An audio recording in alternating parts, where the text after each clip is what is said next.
Peter. Thank you, Caroline. Are any officials here preparing to fight Democratic lawmakers in the streets? Absolutely not. So and thanks for the question. Some elected Democrats are so steamed about Doge. Congresswoman LaMonica McIver says we are at war. Ilhan Omar says we might actually see somebody get killed. And Chris Van Hollen says we have to fight this in the Congress. We have to fight this in the streets. So what now? And may I just point out, if you heard that type of violent, enticing rhetoric from our side of the aisle, from Republican leaders on Capitol Hill, I think there would be a lot more outrage in this room today. It's unacceptable, the comments that have been made by these Democrat leaders, and frankly, they don't even know what they're talking about. Because President Trump was elected with a mandate from the American people to make this government more efficient. He campaigned across this country with Elon Musk, vowing that Elon was going to head up the Department of Government Efficiency, and the two of them, with a great team around them, were going to look at the receipts of this federal government and ensure it's accountable to American taxpayers. That's all that is happening here. And for Democrat officials to incite violence and encourage Americans to take to the streets is incredibly alarming, and they should be held accountable for that rhetoric. It sounds like something that they're most concerned about is Doge engineers with access to Treasury systems. Can you clarify, do the Doge engineers have read-only access in these systems, so they are not allowed to write new code? No. They are not, okay. No. And then one more thing. NBC is reporting that some of the illegal immigrants that we've seen rounded up and arrested are not being deported. They're being released with ankle or wrist monitoring devices, or they have to check in on the phone. So is the administration arresting more people than you have room for? I have seen the reports, and I'm glad you brought it up because we want to address it. There have been a total of 461 illegal aliens, this is of this morning when I got this information from DHS, that have been released from custody of the more than 8,000 that have been arrested since President Trump was inaugurated. It's less than 6%, and there are reasons for their release. Some of the factors include a lack of significant likelihood of removal in the foreseeable future, lack of detention availability, which is something this president and this administration has been incredibly vocal about. We are doing everything we can to deport and detain illegal immigrants, but we need Congress's help to increase funding for Border Patrol and for ICE to increase detention capability in our facilities.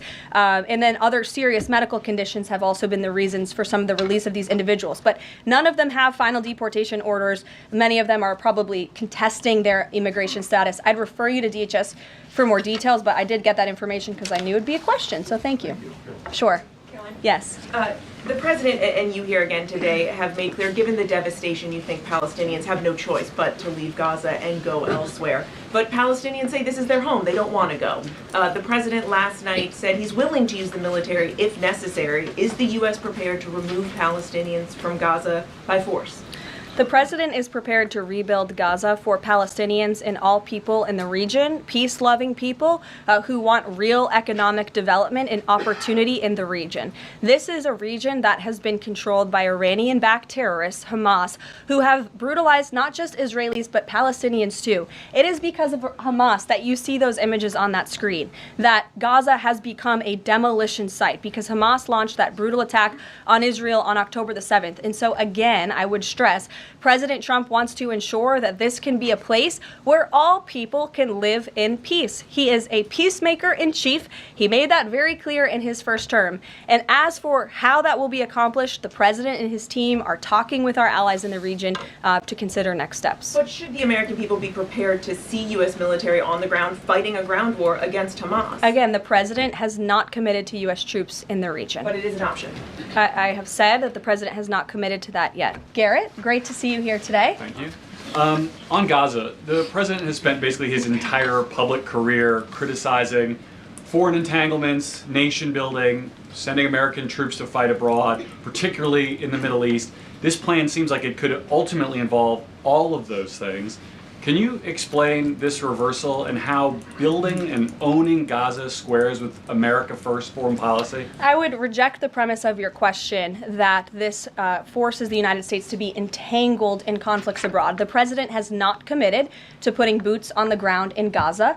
He has also said that the United States is not going to pay for the rebuilding of Gaza. His administration is going to work with our partners in the region to reconstruct this region. And let me just take a step back here, because this is an out-of-the-box idea. That's who President Trump is. That's why the American people elected him. And his goal is lasting peace in the Middle East for all people in the region.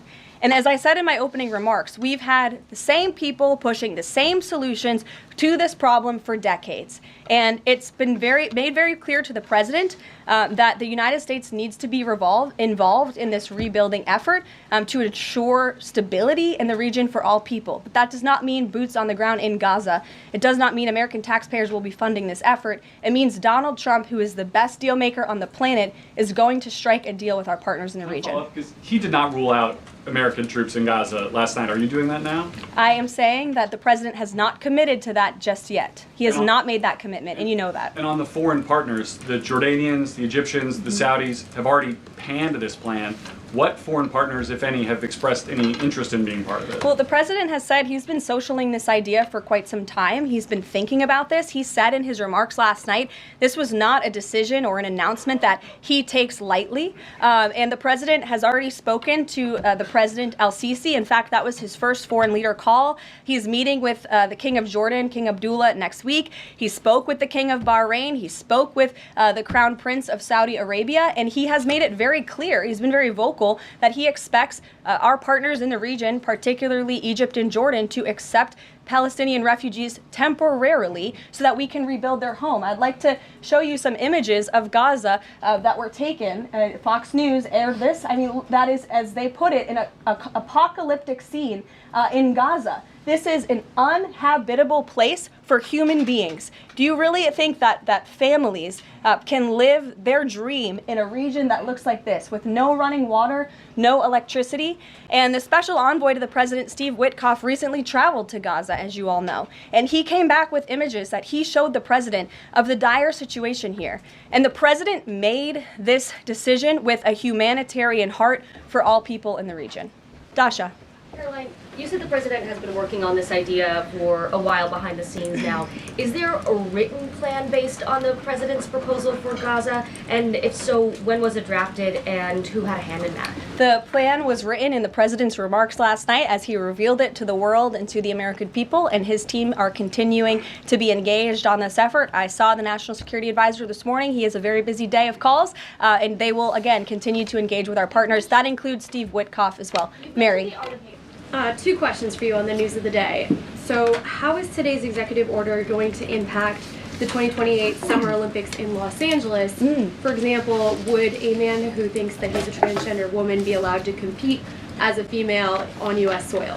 It's a very good question, and the president has actually mentioned this, that he does expect the Olympic Committee and the NCAA to no longer allow men to compete in women's sports. And I think the president, with the signing of his pen, starts a very public pressure campaign on these organizations to do the right thing for women and for girls across the country. Again, this is an incredibly popular position. There have been many notable female athletes who have had the courage to speak out against some very powerful institutions in this country. They deserve to have a voice and a say. The president is bringing their voice to the highest level at the White House this afternoon, and he expects these organizations to comply with this federal executive order that he'll be signing today. Thank you. And one more. On media coverage of this executive order and the topic in general, what's the White House's view of framing that calls men transgender females, or similar rhetoric coming from organizations like the ACLU and GLAAD? Well, it's been very clear. The policy of this administration is that there are only two sexes, male and female. Pretty simple. Brian Glenn. Yes. USAID has gotten a lot of attention the last couple of days with some of these bizarre things that we've been, taxpayers have been funding. Now it looks like there are a couple media outlets that have been dragged into this conversation as far as USAID funding as well. Does the president have any comment on that? So upon coming out here to the briefing room, I was made aware of the funding from USAID to media outlets, including Politico, who I know has a seat in this room. And I can confirm that the more than 8 million taxpayer dollars that have gone to essentially subsidizing subscriptions to Politico on the American taxpayers' dime will no longer be happening. The DOJ team is working on canceling those payments now. Again, this is a whole of government effort to ensure that we are going line by line when it comes to the federal government's books. And this president and his team are making decisions across the board on, do these receipts serve the interests of the American people? Is this a good use of the American taxpayers' money? If it is not, that funding will no longer be sent abroad, and American taxpayers will see significant savings because of that effort. Thank you. I'd like to give some love to the back row. I've heard that unfortunately they haven't been called on in years past. So Reagan, why don't you go ahead? Thanks, Caroline. The WHC announced that comedian Amber Ruffin, who has called the president a toddler with his pants pulled down, will be the entertainment for this year's Correspondents' Dinner. Does the White House have a reaction to this choice, and will the president be attending the dinner this year? It's certainly an interesting choice. I have the president's invitation on my desk. I have the invitation for myself on my desk as well. Haven't talked to the president about it. When he makes his decision, I will let you all know. But definitely an interesting choice of the comedian. I'll talk to the boss about it and see what we decide. Sure, go ahead. Yes, yes. On the executive order set to be signed today, you said that this will be enforced. Can you spell out for schools and the public how exactly the administration plans to enforce this, even at the local levels? And on top of that, there are human rights groups who say that this could expose kids to discrimination. What is your response to that? I think kids have already been exposed to discrimination, especially young women and girls who have been forced to shower in locker rooms with biological men, who have been forced to compete on playing fields with biological men, which is incredibly unfair and unsafe, and again, an incredibly unpopular policy with the American people. As for the actions that this executive order takes, I already laid those out at the beginning of the briefing. I'm happy to give you a copy of this fact sheet so you can let your audiences across the country know. What's your message to schools who don't comply with this? They should, because it's going to be federal law in about an hour and a half. So your colleague to your right, to my Thanks, left. Caroline. Yes. Taylor with Spectrum News. You talked a bit about DOJ. Elon Musk is currently a, quote, special government employee who also owns companies that have billions of dollars in federal contracts. You said earlier this week that he has abided by all applicable federal laws, but what steps is the Trump administration taking to address that conflict of interest? The president was already asked and answered this question this week, and he said if Elon Musk comes across a conflict of interest with the contracts and the funding that DOJ is overseeing, then Elon will excuse himself from those contracts. And he has, again, abided by all applicable laws. In the back left, go ahead. Trade advisor Peter Navarro, when asked about the External Revenue Service today, said, quote, we're going to collect a lot of tariff revenues and we're going to get tax cuts out of it. Is it the official position of the White House that tariffs will lower taxes for Americans? The president has always been clear that he believes tariffs are a tax on foreign nations, and he's committed to cutting taxes for the American people here at home. He also believes tariffs are a great revenue raiser for this country, and that's exactly why he has committed to the creation of the External Revenue Service, which I think is a phenomenal idea.